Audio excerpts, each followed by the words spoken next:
మన విశ్వాసానికి కర్త, దాన్ని కొనసాగించువాడైన క్రీస్తు వైపే చూచు ముందుకు సాగిపోవాలి. మనం చాలాసార్లు మన యొక్క జీవిత ప్రయాణంలో మనం ఎవరినైతే చూస్తామో, మన దృష్టి ఎవరి వైపుకైతే చూస్తూ ఉంటుందో మన విశ్వాసము అదే విధంగా ఉంటుంది. 25వ కీర్తన 15వ వచనంలో, నా కనుదృష్టి ఎల్లప్పుడూ యెహోవా వైపునకే తిరిగి ఉన్నది, ఆయన నా పాదములను వలలో నుండి విడిపించును.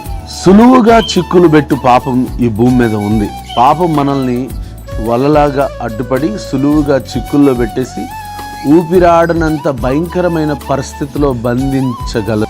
అలాంటి వల వంటి పాపమును తప్పించుకోవాలంటే మన కనుదృష్టి ఎప్పుడు దేవుని వైపు చూస్తూ ఉండాలి. భూమి మీద ఆర్థికమైన వలలో చిక్కకుండా ఉండాలంటే, మనుషుల యొక్క ప్రేమ బంధాలు, మనుషుల యొక్క అబద్ధపు బంధములలో చిక్కుపడకుండా, వలలో చిక్కుపడకుండా ఉండాలంటే ఏకైక దారి మన కనుదృష్టి ఎప్పుడు దేవుని వైపు చూస్తూ ఉండాలి. సంసోను అద్భుతమైన మహిమను పొందాడు దేవుని దగ్గర నుంచి.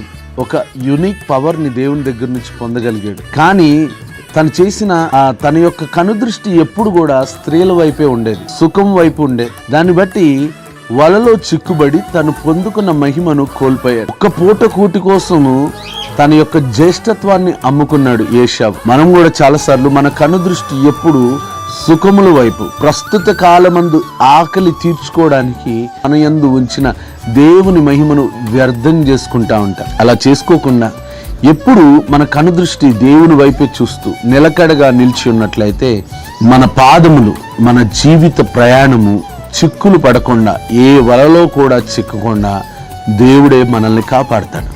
కాబట్టి ఈరోజు నుంచి దేవుని వైపు చూస్తూ, దేవుని విశ్వాసమునకు కర్త, దాన్ని కొనసాగించువాడైన క్రీస్తు వైపు చూస్తూ మన ప్రయాణాన్ని కొనసాగిద్దాం. ఆశ్చర్యకరమైన ప్రయాణాన్ని కలిగి ఉందాం. ఆశ్చర్యకరమైన ఆశీర్వాదములు పొందుకుందాం.